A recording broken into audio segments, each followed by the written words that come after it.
Thank you, Andromaki. It's an honor to be part of this celebration, this huge birthday party significant to Canada.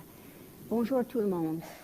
I also must congratulate the organizers on their perspicacity in the choice of the topic for this morning's session, the role of an apex court in a constitutional democracy. I'm certain no one could have known that what could have been a very esoteric topic would end up being a current affairs panel. And you could not have chosen better panelists. Dr. Stephen Toope has written A Rule of Law for Our New Age of Anxiety. It was just published last year. It contains many references to the 45th presidency of the United States. After today, I'm sure it will be a bestseller. I have to tell you, it's available on Indigo. Our next presenter is the inimitable, the Honorable Albie Sachs. His book, The Strange Alchemy of Life and Law, was published in 2010. But every thought and idea resonates today as if it were just written. It's available through Oxford University Press. You will also see in the online version of the biography of Justice Sachs that he has a new project, and you can click on a link that will take you to an amazing tool that draws you into the principles that have guided his life. It's called the Albie Conspectus of the Life, Love, Law, and Laughter of Albie Sachs. With that, I will let their words be their best introduction. Stephen will begin with an overview of his thinking in relation to the rule of law. He'll be followed by Albie, and then I'm going to ask them some questions. They don't necessarily know the questions I'm going to be asking them, and there will be an exchange between them, followed by questions and comments from you. And we're going to preserve about 10 minutes at the end, 5 minutes for each of them, to offer a summary and to tell something of significance to them in relation to today's topic. So we will begin with Stephen, please. Merci beaucoup, Georgina. Premièrement, je voudrais vous remercier, Monsieur le juge en chef, les membres de la Cour suprême du Canada, pour l'honneur d'être ici ce matin. C'est incroyable and a little bit nerve-wracking, I have to say. As you suggested, I think when Albie and I were asked to be on this panel, neither one of us could have imagined that the topic would be so timely and the need for courage in defending the independence of the judiciary globally so urgent. Of course, for years now, the judiciary has been attacked or muzzled in countries as diverse as China, Russia, Turkey, Hungary, Poland, and I'll say even in the UK. When I was there, one tabloid in that country famously labeled the Supreme Court enemies of the people after a ruling in relation to the procedural shambles of Brexit. And sadly, there was not much government defense at that point. So this is not something that is entirely new, of course, and indeed it is a global phenomenon. But we face something really unique and potentially devastating today. In the oldest continuous constitutional democracy in human history, a president forces his chief justice to issue a measured public statement of rebuke.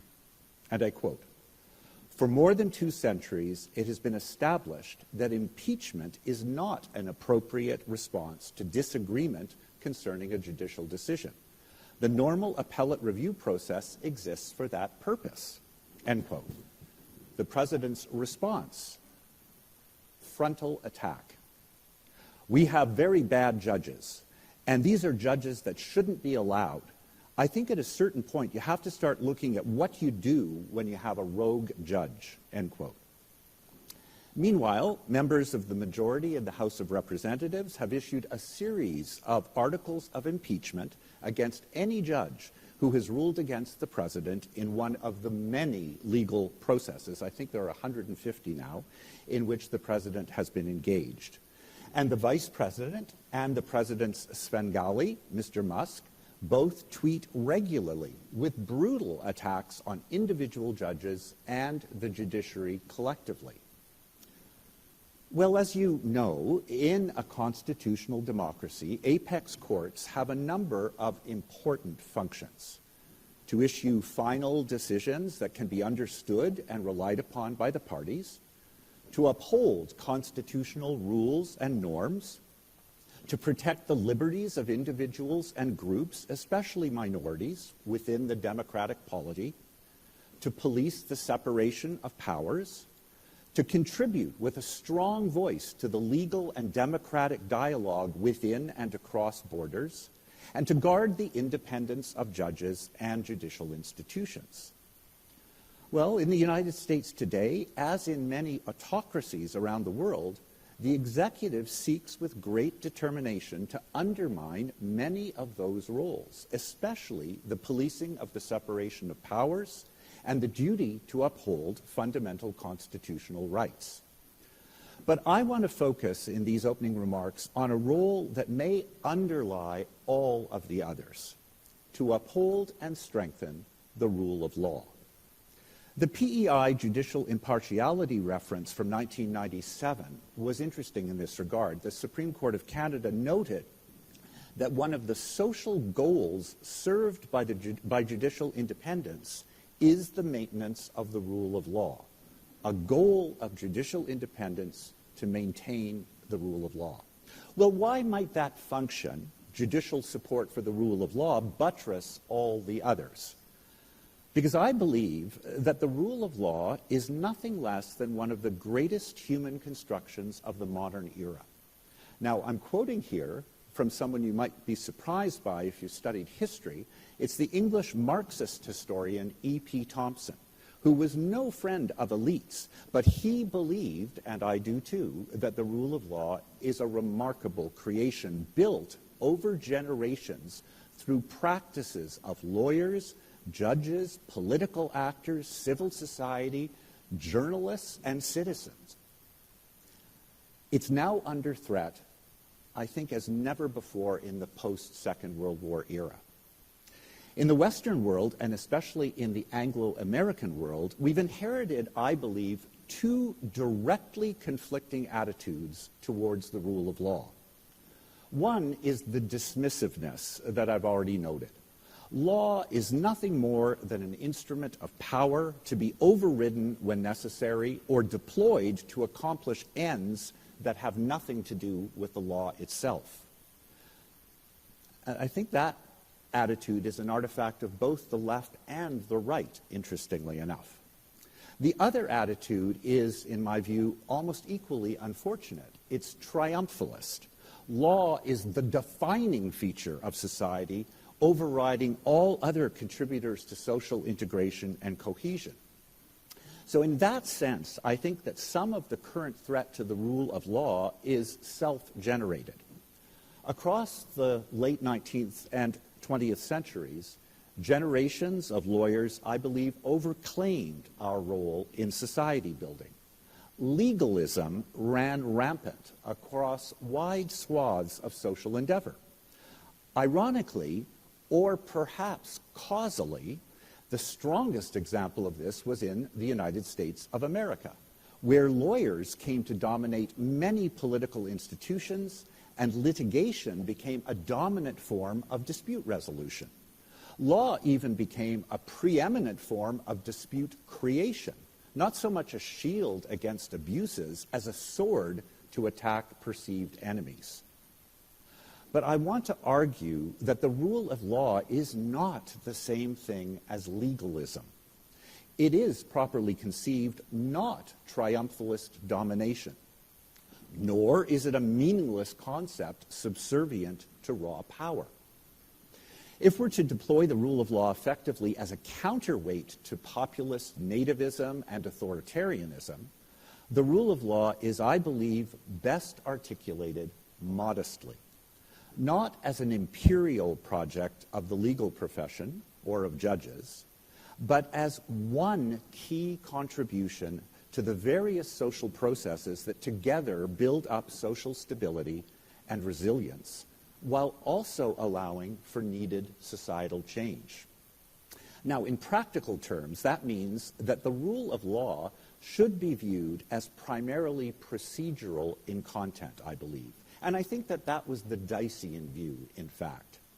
It encompasses what Jutta Brunei and I have called the criteria of legality, the criteria that allow social norms to be transformed into law, requiring, for example, that law is forward-guiding, generally not applied retroactively, that law is made openly and not through secret diktat, and that the law is understandable by the people to whom it is directed.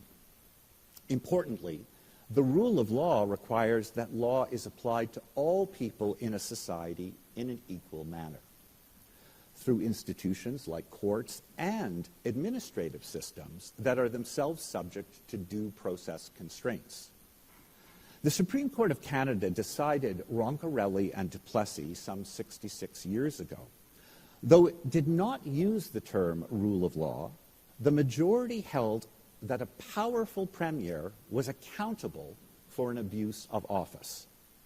Now, as was often the case at the time, the real rhetoric in the decision was in a minority, not a minority, a separate opinion, of Justice Rand, where he really did articulate a more forceful, clear understanding of the rule of law. But the majority really did focus on the key issue. And that was reaffirmed in the Quebec secession reference in 1998. Quotes, "There is, in short, one law for all." Or, in the words of the South African Constitutional Court in Fedsure Life Assurance, "The legislature and executive in every sphere are constrained by the principle that they may exercise no power and perform no function beyond that conferred upon them by law." Now, this element of the rule of law is challenged today by authoritarians worldwide, from Orban in Hungary to Museveni in Uganda, from Netanyahu in Israel to Sisi in Egypt, from Erdogan in Turkey to Modi in India, who argue that the executive power must be largely unconstrained, typically in the name of effectiveness or the higher interests of the state. And increasingly, that argument is being made by the legal enablers of the current U.S. president, who suggests that ideas in American law, like the unitary executive or national security imperatives, allow the president to exercise broad, essentially unchecked powers. For a preeminent example of that argument, it's worth looking at a book by John Yoo called Defender-in-Chief, Donald Trump's Fight for Presidential Power. A very distinguished legal scholar, by the way.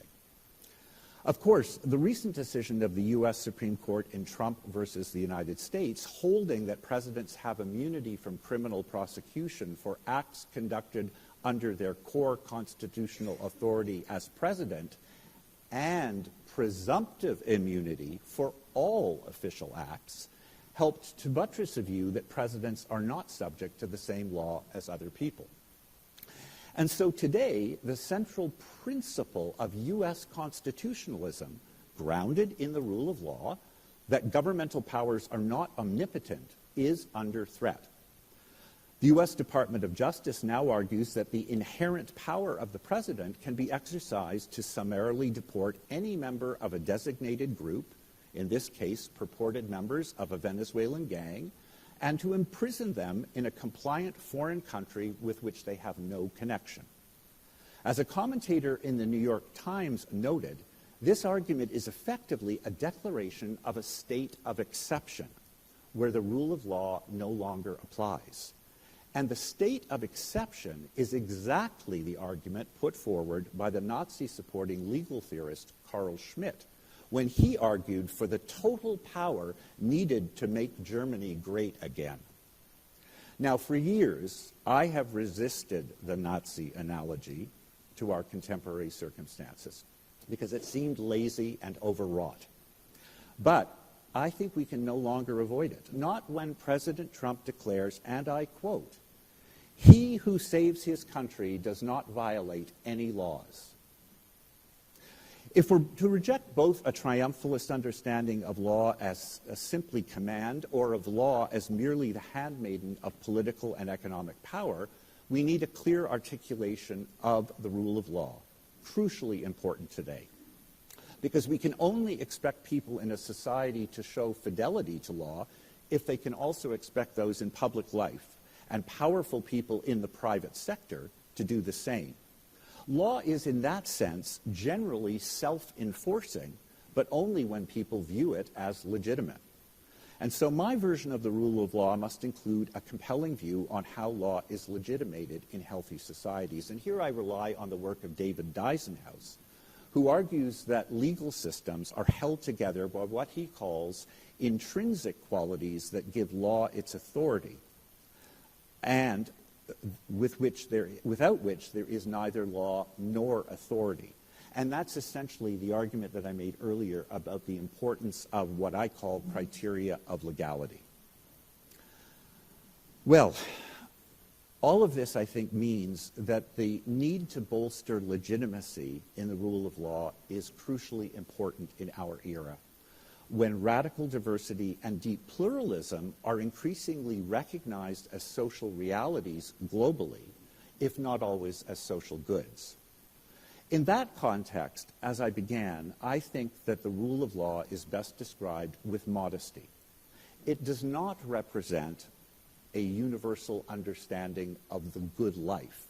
It does not encompass all human rights and freedoms, which I think are argued for separately, often through political processes.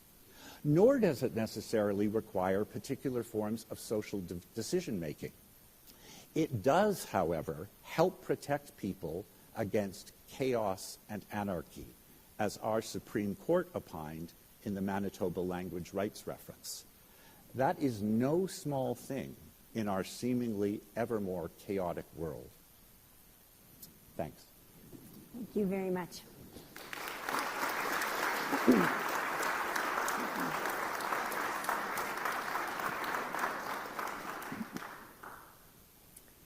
Over to you, Albie. I'm going to start very ungraciously with 2 complaints. The first thing is it took me more than a year to get over my withdrawal symptoms after I left the court. And now I'm sitting up here, and they're all coming back to me. The second is you called me honorable, and I'd explain why it's disconcerting. The transition from this beautiful, grand space, this splendid building, to where the little manger in which the Constitutional Court of South Africa was born couldn't be greater. Low ceiling, 2 offices, the wall had been knocked down, but we couldn't delay constitutional justice because we didn't have a building. So we had temporary accommodation. And all at the same level, so nobody sitting up looking down. Very excited. Nelson Mandela is speaking. 11 judges plus 1 acting judge. When Richard Goldstone went to The Hague, Sidney Kentridge was the acting judge. Can you imagine Sidney? Acting judge.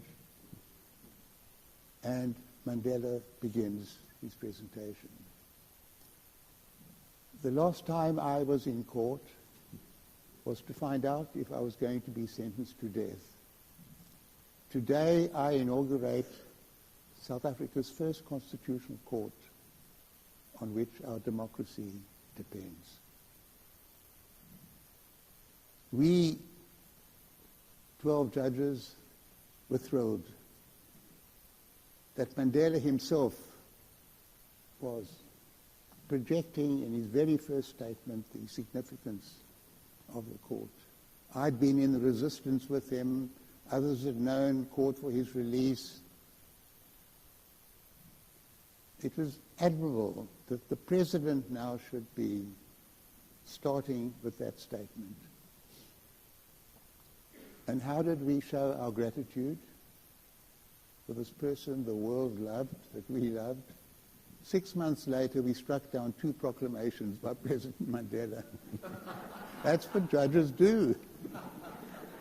And they were good proclamations. Parliament had asked him, I'm going to not put it in legal language now, Mr. President, we've had our general elections to create a parliament, but we need elections to create the first non-racial local government in South Africa.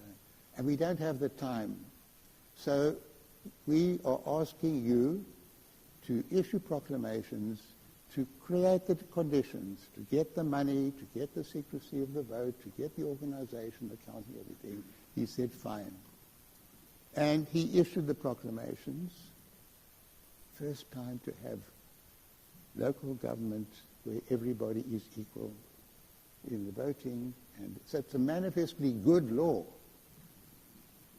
And we struck it down. The criticism came from somebody from the opposition party disagreeing with certain aspects of the proclamations. We went much further. And basically what we said by a very large majority is Parliament cannot ask the President to pass laws. Parliament must pass the laws itself. Parliament can pass a law and ask the President to dot the I's and cross the T's. But basic legislative authority, in terms of the statement you quoted, belongs to Parliament. And the issue is a profound one. When the Reichstag gave Hitler power, that was the end of democracy. So it's not just a nice thing to do, formal classification, it's foundational. We were very concerned now, how is Nelson Mandela going to respond? We switched on TV. I don't know if you switch on TV to see how the Parliament or others are going to respond to your judgment, but in that case. And he said, I acted on legal advice, that I had the power. I now accept that advice was wrong. And I, as President, must be the first to accept the decisions of the Constitutional Court interpreting our Constitution.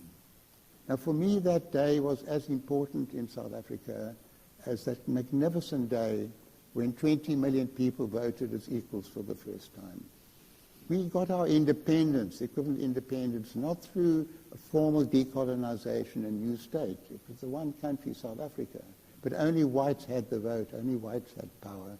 Through extending the vote to everybody, it wasn't just a flag coming down and a new flag going up and an anthem playing.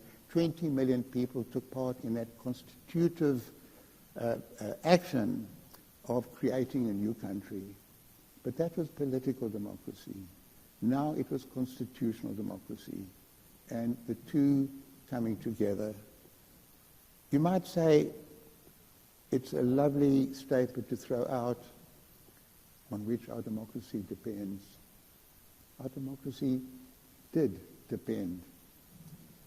One, in terms of the terrible public health pandemic, HIV/AIDS.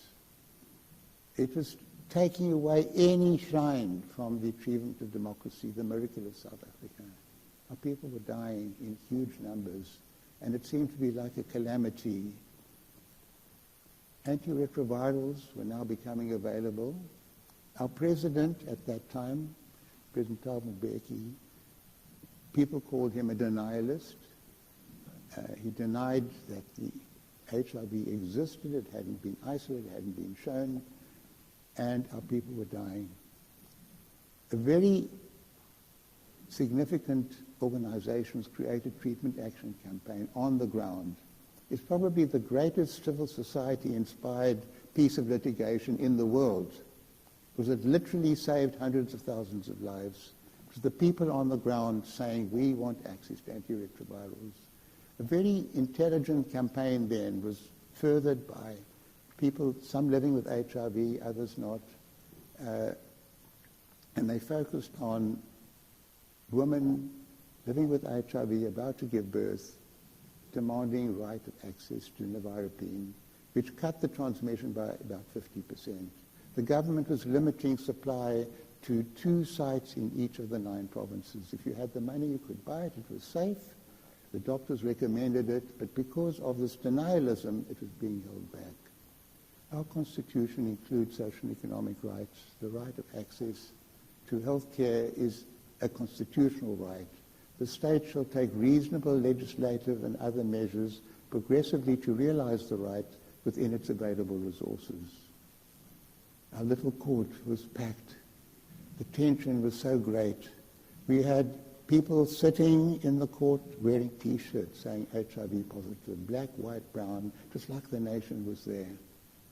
And we read out the decision and of the Chaskelson. We don't want to punch anybody on the nose. We're not looking for a fight.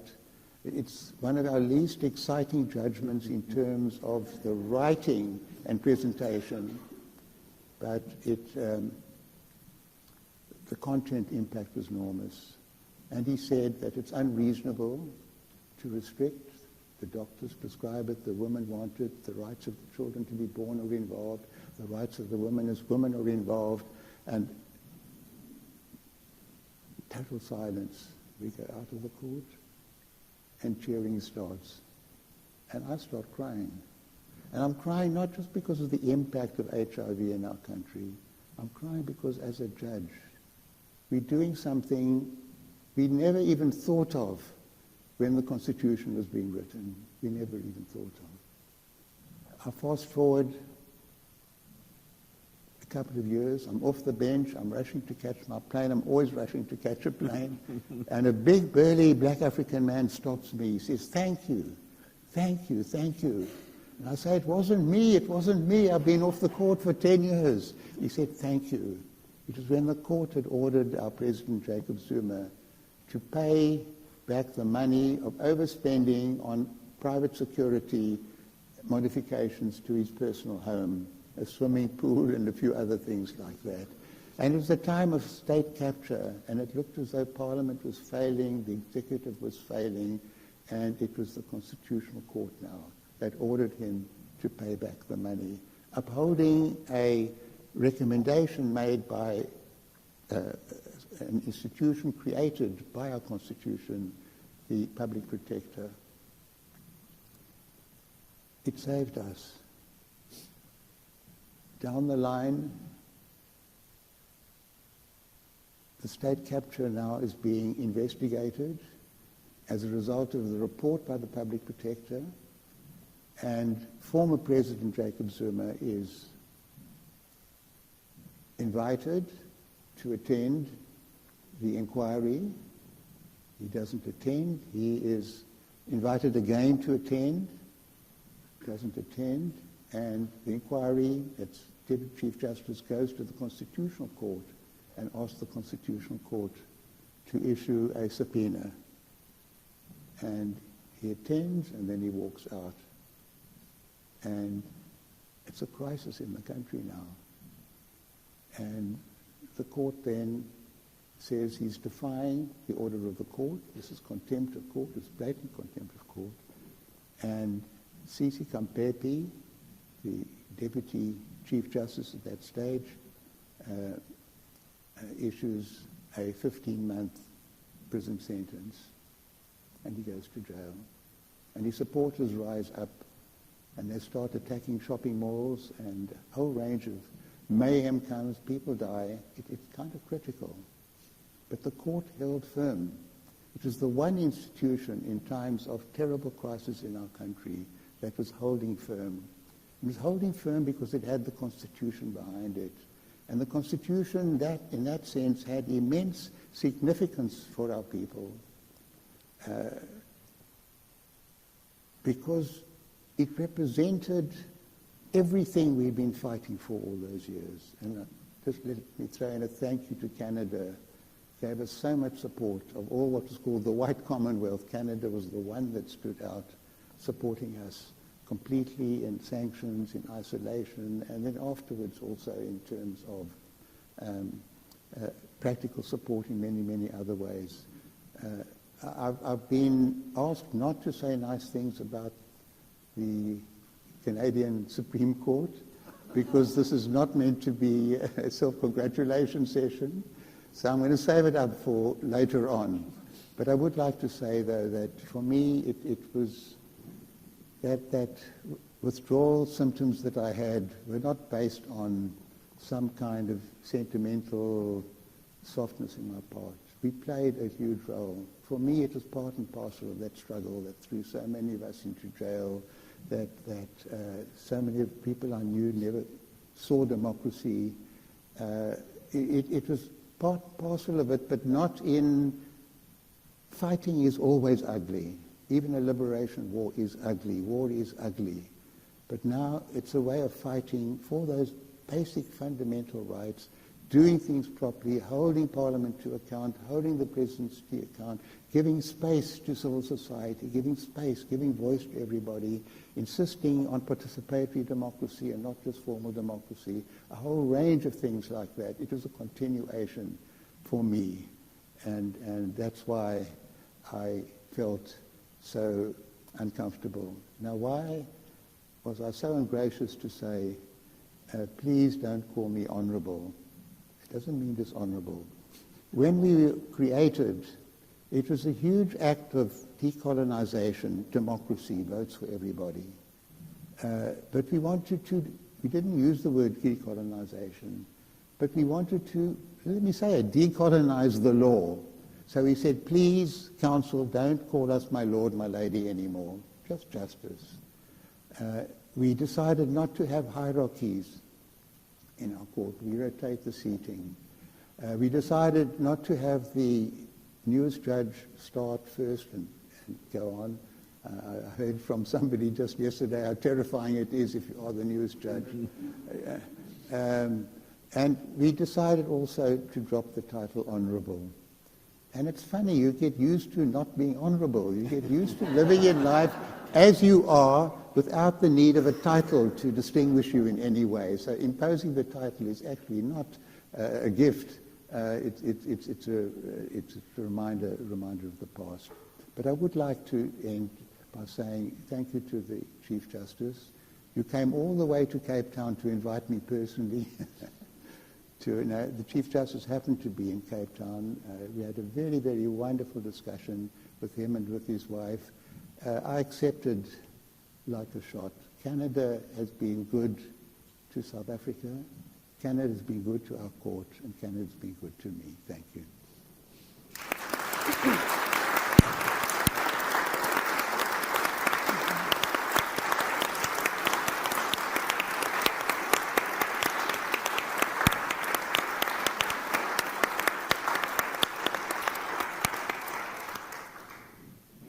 Albie, there are so many parts of your book that I would like to talk to you about.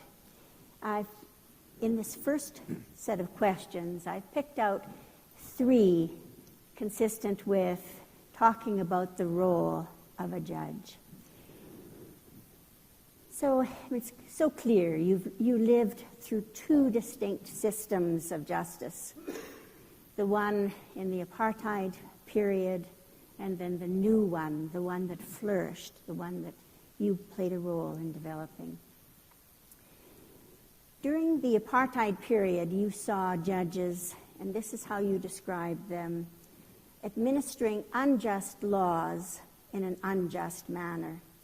And then apartheid ends, you become a judge, and now you are reflecting on the role of the judge.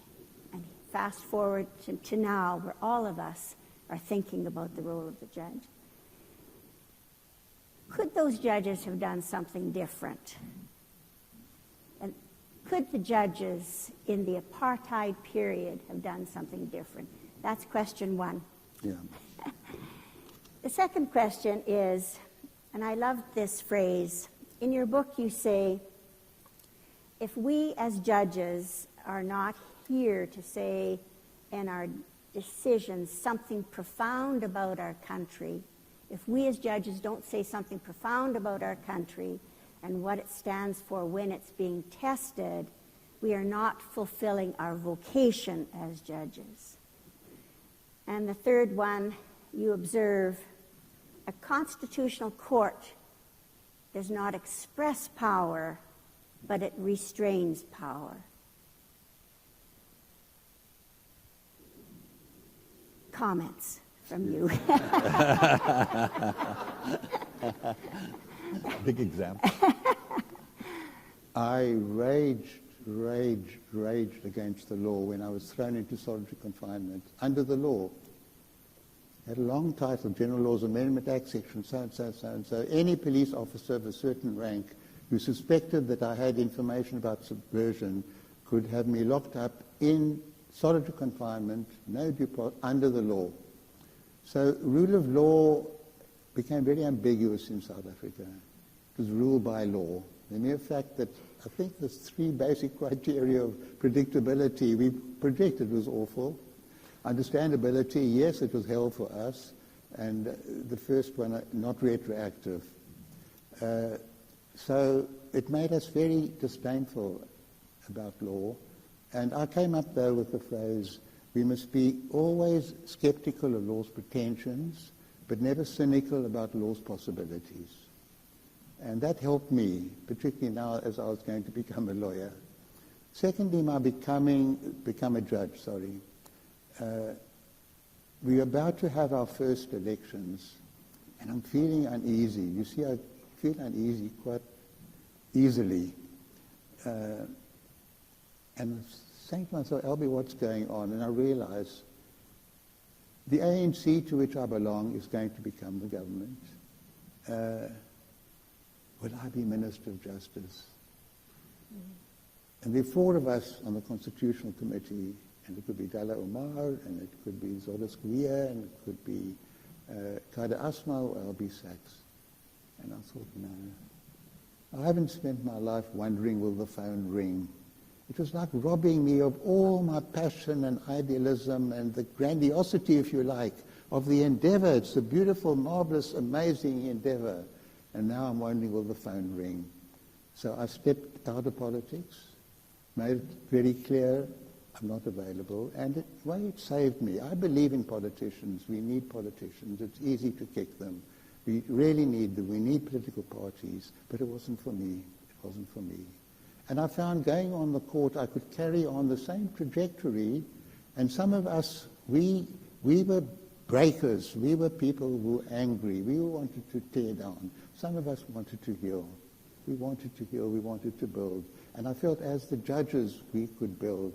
And our country was going through and still has so much pain. And if we judges don't feel that pain, our people have so much hope and so much eagerness and so much that they want. If we don't feel that as judges, we can't be real judges. We're not in touch, with those deep, profound emotions and expectations that lie at the heart.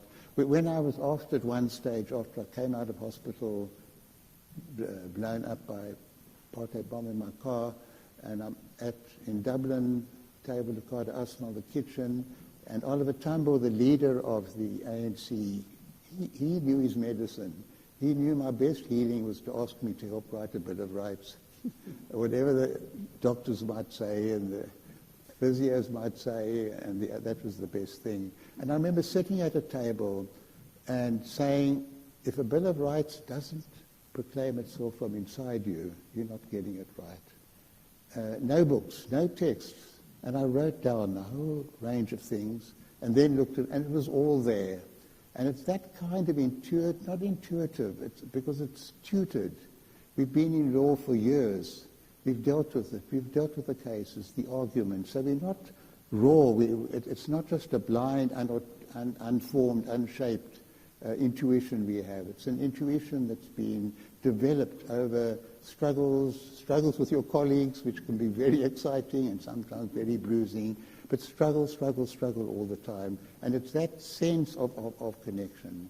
And then that also allows me to mention even the building that we were in. We wanted to decolonize the building. And we would have said, the Canadian Supreme Court is a magnificent building. We don't want it. We don't want it. It represents an era where it was felt necessary to show the majesty of the law. And that's great. It stands out. It's impregnable. It's dependable. All those themes come in. And it's beautiful because the ideas contained in the Constitution are beautiful. But life for our people is hard. People are intimidated by the law. Buildings put them off. They feel small. They walk into a building like this and they want to know, will somebody take me to... and we actually had a competition for our new building, and we chose the site of the old Fort Prison deliberately. We South Africans brag. We brag that we have the only prison in the world where both Gandhi and Mandela were locked up. And no one else can make that claim. And that's where we put our court. And we took bricks from the old awaiting trial block, and the bricks are part of the court chamber. So it's not these beautiful panels, it's bricks. The bricks that we're holding our people oppressed are now the guarantees of justice. It's filled with beautiful artwork. It's got tapestries and sculpture and paintings. They said, Albie, we won't allow you to put Marlene de Mar in the court chamber itself, but you can have the rest of the building. It's very friendly. I doubt that there's another court in the world where people can sit wearing a T-shirt saying HIV positive. But it wasn't seen as intrusive or unfair. It was seen as people claiming justice in a very dignified and quiet way. So the building itself then became a project. I sit here, maybe I would feel uncomfortable when I sat on the court. There's a ribbon of glass through the wall, and you can see people walking by. The architects came up with that idea. We're living in a real world, not a cloistered world. So these are sort of indirect responses to the question that you put to me. But what I can say is that feeling of human dignity, of humanity, in a country where humanity and dignity were denied by the law, by the state, denied in consciousness, that's central to our project. Law without that, if law is just rules, it's not going to work. And on our court, and I'll end with this, I remember at one stage feeling so happy. Here am I sitting with my one arm, and over there is Zakia Kurb, who's blind, and over there is Edmund Cameron, who's living openly with HIV, a gay man. And I felt it's right that the court itself should represent the diversity of the nation.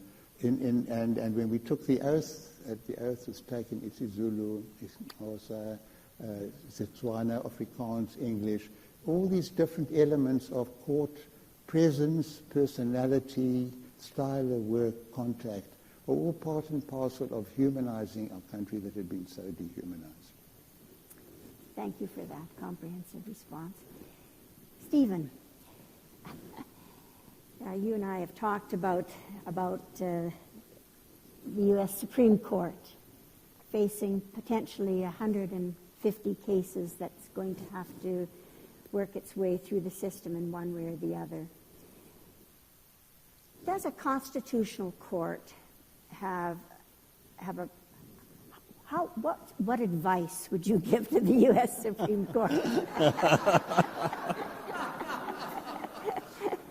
Do you have a framework or an approach? I mean, this morning there was another decision from the Supreme Court with respect to Avril, Garcia.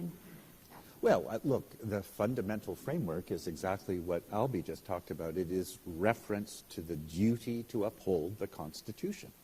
And that's not a passing phase. It's of course attuned to the surrounding realities, but there's also a quality of almost the eternal that I think has to be in the minds of the judges as they think about their particular role. They're not the political actors. They're not legislators. They're not the enforcers. But they are given I don't want to overstate it, but it's almost a sacred duty to uphold these deep principles that are not just principles of an express constitution, but also I think have emerged, as I say, from practices over generation and generation of the rule of law, the implicit constitution, which we talk about in our country and in countries without historically expressed constitutions in quite the same way that the U.S. has. But they still have that duty, it seems to me.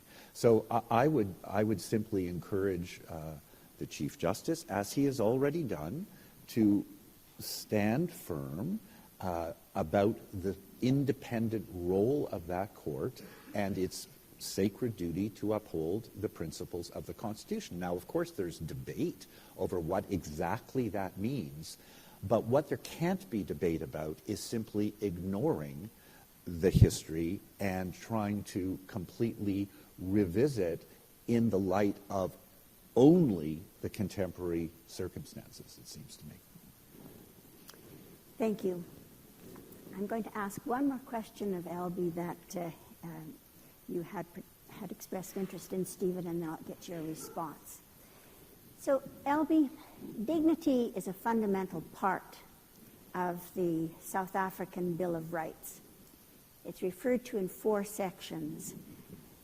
You write that the Constitution required the court to adopt an approach that was neither purely libertarian nor simply communitarian, but rather dignitarian. You go on from this to say that universalism must be distinguished from globalization and that from international principles emerge the quest for human dignity. Would you talk to us about that? Dignity as part of the Constitution, Canada, it's part of the principle of equality. I think I put that emphasis then. I was writing in New York. I was a scholar in residence, a writing residence, Ford Foundation on my sabbatical. And some of the debates in the United States Academy between I'm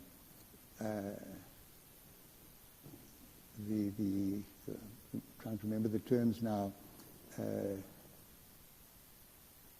the extreme libertarians and the communitarians were going through my head. And I agreed with the libertarian critique of the communitarians and the communitarians' critique of the libertarians. And I'm not normally in the middle. I was told when I first visited Canada, why did the Canadian chicken cross the road? The first was to get to the middle. That was the first joke I heard in Canada. But now I found myself in the middle, uncomfortably, but quite joyously, that the dignitarian approach accepted that each one of us is a unique person, individual, entitled to our own personality, and rights have to take account of that and to lead our lives. And I've fought hard to lead my life in my own way. At the same time, we live in families, we live in relationships, we live in neighborhoods, we live in communities, we live in countries, and that's such an important part of our lives. And in Africa, the term Ubuntu is used, that I'm a person because you're a person. I can't separate my humanity from acknowledging your humanity, and I enrich my humanity by acknowledging. I don't fight you off. You're not the enemy. We're not atoms battering against each other. We're people living in these communities. So I found the theme of dignity embodied the strength of the autonomy, libertarian approach, and the strength of acknowledging the sociability. And the text is there. It's not just Albie trying to play around with beautiful words. We have to interpret the Bill of Rights to promote human dignity, equality, freedom. Freedom doesn't come first. Freedom on its own without dignity can be freedom for the powerful, the rich, to do what they like, to spoil the world, even to spoil the universe. But you need equality, and dignity is number one. And maybe because it was so much at the heart of the ugliness of colonialism, of slavery before that, of colonization, of disrespectful people, you can't get to equality, you can't get to freedom if you're not tackling the damage that's been wreaked and imposed upon human beings. And it also meant rights for wealthy people, not just poor people, rights for people who happen to love persons of the same gender. Their dignity is assailed. It could be rights for women who had everything in terms of things, cars, husband, lovers, sporting skills and all the rest, and yet treated as a youngster who has to be dealt with great courtesy and respect because she's so frail. That theme of dignity, in a way, reached out to all sectors of society and became very, to my mind, very profoundly imbuing the constitutional project with more than just prevention of abuse. It's giving a texture, a quality to human existence, a self-meaning for people and meaning for people in groups. So I loved that. And when we had to write up on the walls of the court, the architects didn't want Roman lettering. They wanted something personal. So they asked Chief Justice Chaskelson to write some words. He said human dignity, equality, freedom, 11 languages, 11 judges. We each wrote in a different language, human dignity, equality, freedom. And it was like, I was hoping, by the way, my handwriting would improve because I had a very feeble handwriting. Now I'm writing with my left, fly, fly, fly, dog, dog, dog, dog, whole pages of it, and it came out equally feeble. I wanted Mont Blanc pen, and it was equally feeble. But I can say, and I don't think any Canadian judges can say, my words are written in concrete. Stephen, on this question of dignity as being an important part of the role of a court, its decision. Well, I want to just pick up on one very quick phrase that you had, which is that when you're thinking about the Constitution, it's not just about correcting for abuse. I actually think that's profound. And of course, the word itself, Constitution, is about creation. It's about originating. It's about managing society, creating structures, creating institutions, upholding them.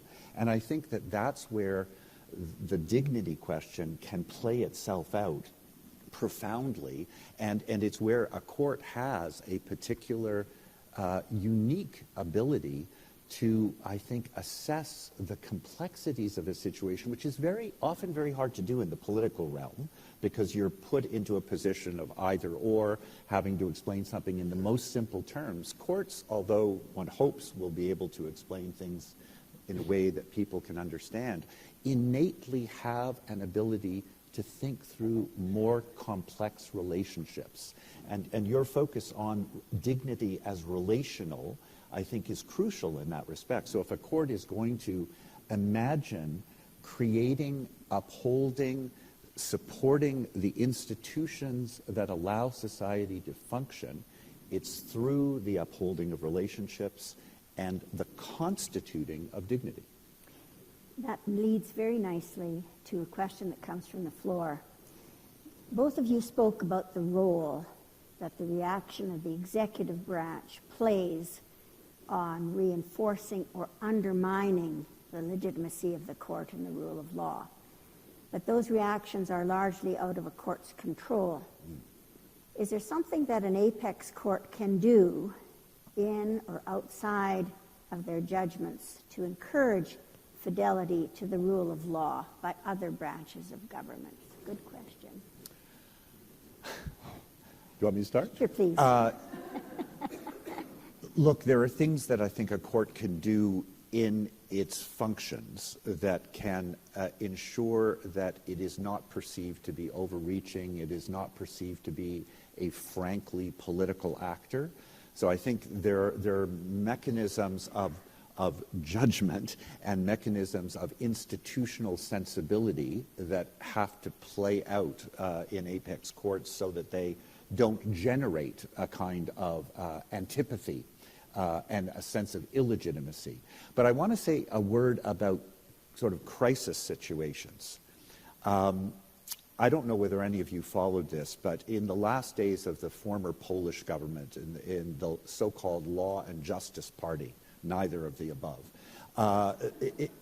there were systematic attacks on the Polish judiciary, systematic attacks for years. And they got worse and worse and worse. And they were legislative, and they were also just political in the public sphere. And it's really remarkable what happened. The courts and the leadership of the senior courts first tried to use their natural mechanisms that I've just referred to, just by being disciplined, by potentially going to the European court system, although they decided not to at the end of the day. We could go into that. But what actually happened at the end of the day was that they went out on the streets. Now, I'm not advocating this generally as an approach, but there are moments of crisis where the courts have to, I think, stand for the rule of law. Now, it's really important to say the courts were extremely careful that they never connected with the opposition political parties, not at all.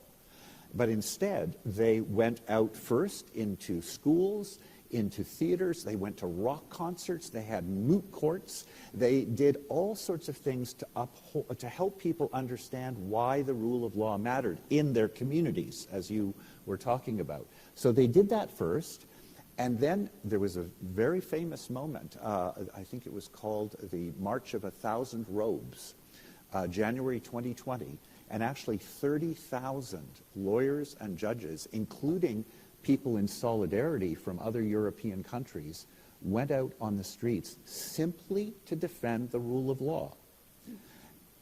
And amazingly, it worked. The government started to get nervous, and then luckily, in my view, they ultimately lost the next election. But in that moment of crisis, the judges upheld the rule of law in ways that you would never have to imagine. And they were scared. I mean, there are wonderful quotes about how nervous they were in doing this and how they knew, literally, they were skating on thin ice sometimes. That's a quote from a couple of the judges.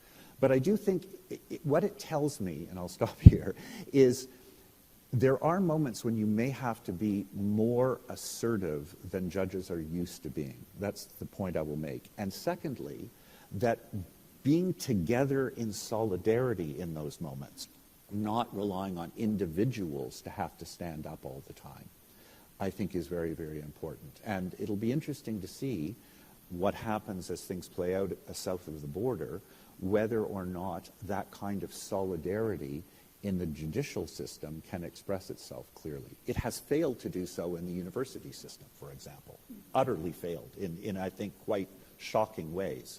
But whether the judicial system and the legal system as a whole will be able to express itself in solidarity, I think is a very important question. Do you want to offer a comment on that, or do you want another question of your own? Another question. Okay. So this actually comes from a good friend of yours, or at least her name is mentioned, and it's Justice Rosie Abella. And the writer of this question says that Rosie has expressed concern about the phrase rule of law as omitting critical aspects of liberal democratic orders, for example, freedom of the press. And it's this concern, if I perceive it and interpret this correctly, that a procedural rule of law is not enough, that it's an insufficient foundational building block, and it doesn't have enough in it to prevent the enforcement of laws that are unjust. Right. Well, I think, in a sense, everything I was saying was towards that rule of law in terms simply of procedure and having some legal justification, inverted commas, for what you're doing, some authoritative body that's in charge of the law of the country is not only not enough, it actually can be malign. And it makes me think of colleagues of mine or people I knew who were judges under apartheid. I didn't answer that when you put that question to me earlier. And we loved having decent judges there, even in a very unjust system. There was a famous dispute between Professor Dugard and Professor Wax Press the Wax saying the judges must resign because they're giving legitimacy to an unjust system, a veneer of fairness. And Dugard, who was actually much more in touch with struggle, we wanted some decent judges there. We wanted some decent judges there because there'd be fewer death sentences. You could expose torture. You could keep open as much as possible. And we were looking to the future, and we wanted to build on that. So, but really everything I'm saying is getting beyond the purely procedural aspect of rule of law, but to fully support what Stephen's saying. Sometimes when that rule of law, that basic thing is under threat, then you don't go into the niceties of laws pretensions and laws not doing that and the other. You get in there and you defend those very, very basic things. And I'm just wondering how shocked American people, ordinary people, will be at where the attack comes from the center. It's on vulnerable groups that are not popular, the abuses of due process, the denials. So to speak about these demonical, diabolical people with tattoos who wreaking havoc, we are defending the rule of law by chucking them out. And will people say, as we said in our court, it's precisely those people who are most violently opposed to what you're doing, called terrorists, called this, called that and the other, where proper rule of law is most needed to distinguish yourselves from the people who are trying to undermine the democratic system. And where it's most needed, and we said so in many judgments, where we had Dr. Death, the guy charged with making biological weapons to destroy the resistance to apartheid, and I argued very strongly it's a constitutional matter, it's a war crimes matter, we should hear it, but hearing it doesn't mean because the accusations are so terrible, we shouldn't get the full support of the rule of law.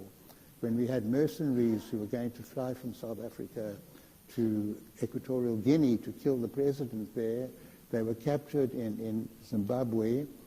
Their relatives came rushing to the court to uphold the Bill of Rights in favor of the killers who were going for money to kill others. It was very, very perverse, the whole thing. And I remember saying to counsel, you rush into a lion's den and you complain there's a lion there. But the fact is, you rush into a lion's den, even then, even if you brought it on yourself, no death penalty, no torture. And he said our foreign affairs must do everything to save them from that. So I think the real test then of the court is when the groups who are now being denied rule of law, with support of large sections of the community, will the courts then stand up and say, we might be unpopular, but if we want coherence, if we want continuity, if we want the true depth of this notion of fundamental rights, you call it fundamental because it's difficult. Otherwise, it's not fundamental, it's easy. That's the real test. And that's why I felt so proud of our court, that we were always speaking about the disadvantaged, the marginalized. The law must be there. So if the rule of law only protects the wealthy, the powerful, and stops at the front door and spousal abuse is going on, it's the rule of law meeting all procedural elements, but not the substantive one of enabling people to be protected, or in the mines, or in the factories, or people who happen to love somebody of the same thing, or people who have binary personalities and biological aspects. Perfect. Stephen. So perhaps surprisingly, I partly agree with Rosie, and she and I have had this conversation quite a few times. For those of you who follow legal theory, this is actually the Hart-Fuller debate, right? This is going right back to whether or not procedural rule of law is strong enough to uphold the sort of integrity of a legal system. And the point I was trying to make, and the reason I partly agree with Rosalie Abella, is that what I said, I think, is that the rule of law is not the answer to every question. But it is a fundamental basis upon which all of these other rights and freedoms can be built often through political processes and processes of legitimacy in society that don't draw on the rule of law alone, but draw on notions like dignity and freedom and equality, which I would argue are not in and of themselves the rule of law. But why does that procedural element matter? In the Hart-Fuller debate, there was a wonderful moment where Lon Fuller talks about the difference between attacks on people that are with the fists and those that are with the elbows.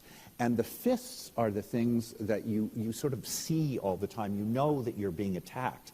But if you're sitting on a bench and someone's sort of slowly elbowing you off the bench, you can find yourself in a position where you fall off. And the argument that Fuller's making is that the procedural protections, if they're really deeply rooted in the legal system, make it harder for the authoritarian to use the elbows because there are constraints in the decision-making process. For example, you can't just say, I can do anything if I declare national security as the justification, because there are procedures that you have to go through that tell you can't do that. And if you can't do that, it actually becomes harder to use your elbows. And that's why authoritarians always try to overturn procedural protections, because they do matter. They make it possible for people to make arguments within institutional structures that give them protections. But they don't create all the rights and responsibilities of a constitutional democracy. There are other elements of society, other processes that help to create those rights. And I don't argue that they're not important. I argue that they're grounded in processes, arguments, and processes of institutions that are not just an invocation of the rule of law. Thank you. Thank you. So we have about 12, 13 minutes left. And each of these gentlemen wanted to sum up and talk about something that has been significant to them in the course of their legal and judicial careers. I know my third question here from the audience deals with Indigenous rights and Indigenous resistance movements, their importance, and the importance of land redistribution as part of reconciliation within Canada as a colonial state. And I know that, Albie, in our conversations, you had thought that you might address Indigenous issues. So I'm going to let that question be my lead-in to allow you to speak about what was significant to you in this last part. Okay, I was criticized for going onto the court because Albie will never dissent. He'll always stick up for the government. Now I'm going to dissent from the question. I can't leave without saying more than a thank you to Canadian judges and the Supreme Court. We started with a blank slate. We couldn't use our precedent in South Africa from apartheid law. The whole foundation was so rotten. Even the good judges, we had to start. And we didn't want to make it appear that it's just our own personal views. And our Constitution enabled us to look at, required us to apply international law and look at foreign law. And the American consulate in Johannesburg provided us with American Supreme Court judgments and Larry Tribe. And the Canadians, I'm not sure there was a race who got there first, gave us the Canadian Supreme Court judgments and Peter Hogg. We got beautiful phrases from Larry Tribe, but much more help from Hogg. And we would start at the back to see the particular issues, and it was so appropriate for the Canadian people in 1982 to repatriate their constitution with a Bill of Rights and have 10 years of jurisprudence for our new court in South Africa. So thank you to the people of Canada, but also thank you to the judges. I actually met former Chief Justice Dixon before I was a judge, asked that rather dumb question, what advice would you give to a new court? And he thought for a moment and he said, you're going to need a lot of judicial statecraft. And it's a theme I haven't often seen attributed to the Canadian Supreme Court. I think we got more from that. We learnt about proportionality, we learnt about what it means to be a Canadian, but it's the way you tell your story, the way you intervene, the emphasis you put. The Quebec secession case, when it was coming up, we thought, how can you possibly deal with that? It's so powerful. The judges found a way. The same-sex marriages issue, it wasn't jumping in there. It wasn't the cultural war. It was simply saying the provinces have a right to deal with this. There's nothing in the law that stops them. It's not saying they must. It was like a step-by-step thing. The Manitoba languages issue. What do you do when suddenly all your legislation is unconstitutional? It's finding ways, even reading in that little technical thing, when it's permissible to read in, to save Parliament having to go through a whole lot of nonsense for very obvious changes that are required. So we got all that, but we also got personal friendships. And we got our equality law from a lonely descent. I was at a conference in Newfoundland, Halifax, and Professor Lynn Smith described then the divisions in the Canadian Supreme Court on equality. It was something like 3, 2, 2, 2, 1. And the one was Claire Leroux de Bay. And we had to start now. Equality is so central to New South Africa. And we got nothing from the US. The suspect classifications and into the minorities, it just wasn't helping us. India had the passion and the feeling, but the doctrine wasn't all that clear. And Claire Leroux de Bay hit the nail on the head. Human dignity, not formal classifications like alike and this, that, and the other. And it became the foundation to our treatment of human dignity, and it had a very surprising indirect consequence that none of us appreciated at the time. All laws differentiate. Classification, treating people differently is the very nature of law. That's the whole point of having a law. It's only when the law treats people differently in a way that impacts on their dignity for being who they are, that the equality constitutional protection comes in, provided a law then gives serves some rational purpose. That's all that's necessary for differentiating, treating people differently. That was picked up at a time when our government was purporting to appoint the Director of Public Prosecution, somebody who had been proven to be a liar. And normally you don't intervene. And the court, after my day, invented rationality as a test. It's not serving a rational purpose. And rationality is now pleaded all the time in every case. When you're losing anything else, you go for rationality. And all of that actually came from Claire. Claire happened to be a marvelous personal friend. And she didn't ask me to do work for the National Judicial Institute. She commanded me.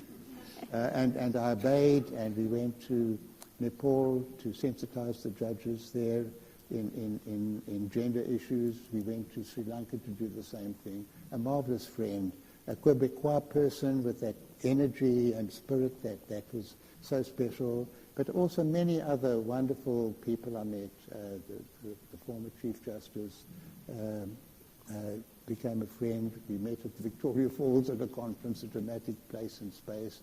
And it's something about that combination of seriousness without heaviness, the openness, especially the Dixon-Wilson court, established a kind of a project, a matrix, that we picked up on and invested it with the South African quality as well. But it's a form of, if you like, international solidarity. It's not workers of the world unite, it's judges of the world unite. And that's why I'm so thrilled and happy to be here today. Thank you. Over to you, Stephen. I had the great honor of chairing something called the Working Group on Enforced or Involuntary Disappearances in the United Nations System. And it was actually when Louise Arbour was the High Commissioner for Human Rights. And that organization is a small group. It's called a special procedure of the UN human rights system. And its goal was to try to find what had happened to people who had been disappeared all around the world for political reasons. Emerged initially from what had happened in Latin America, but actually extended all around the world. It turns out there are disappeared people, sadly, in hundreds, or scores, I should say, of countries. And one of the most extraordinary moments for me, and I talk about it in the book, was a trip, interestingly, to Nepal, where you just mentioned, where we were, the working group was invited by the government of Nepal, interestingly, to come and talk about how they would deal with questions of disappearance. And we had the opportunity to go and actually look for people in Nepalese prisons, which was quite dramatic, I can say. You can imagine what the conditions were like. But the moment I want to describe was an extraordinary experience. We were taken by UN officials to meet in a clandestine way with mothers of the disappeared. So a whole group of women whose sons, almost always, there were a few daughters, but mostly sons, had been involved in the Marxist resistance and actually revolutionary attempts within Nepal. And their sons had simply disappeared, often for long periods of time. So I met a particular mother who came up to me, and I was the chair of the working group, and she held my hands. And she just looked into my eyes, and she, through an interpreter, told me that her son had disappeared 10 years ago, and she told me a little bit about the circumstances, and she said she'd tried everything within the political system in Nepal to find him. And then I was standing, and she was about this tall, tiny woman, looking up at me, holding my hands, and she said, "Help me, you are my God." I was gobsmacked. I just thought, oh my heavens, how do you respond to that kind of pain? And what I babbled something about of how, of course, we would do everything possible using the mechanisms. I would talk to the government, et cetera, et cetera.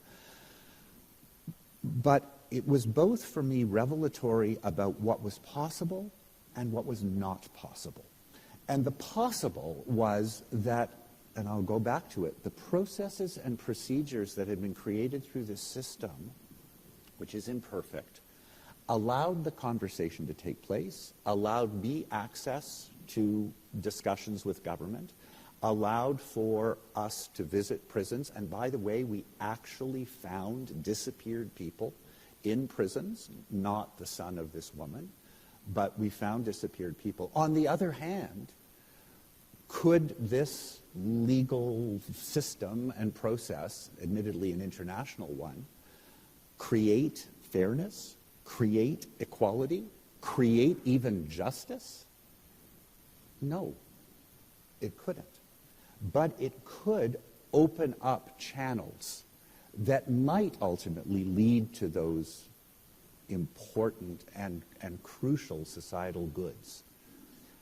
So it was a moment, a bit of a crisis for me, because I really did realize the limitations of everything that I've worked on for most of my life. But it reaffirmed that you have to stick with it, that there are still means by which the hard questions can be asked and addressed. And so I think, as you've described with the Constitutional Court of South Africa, taking the moment that is given to you in times of great urgency and anxiety, and finding the mechanisms that are at your disposal, wherever you find yourself, to try to reaffirm the importance of the rule of law and of processes and procedures that protect people, I think is the great gift we're given as members of this tremendous group. of legally trained people. Perfect. Thank you so much.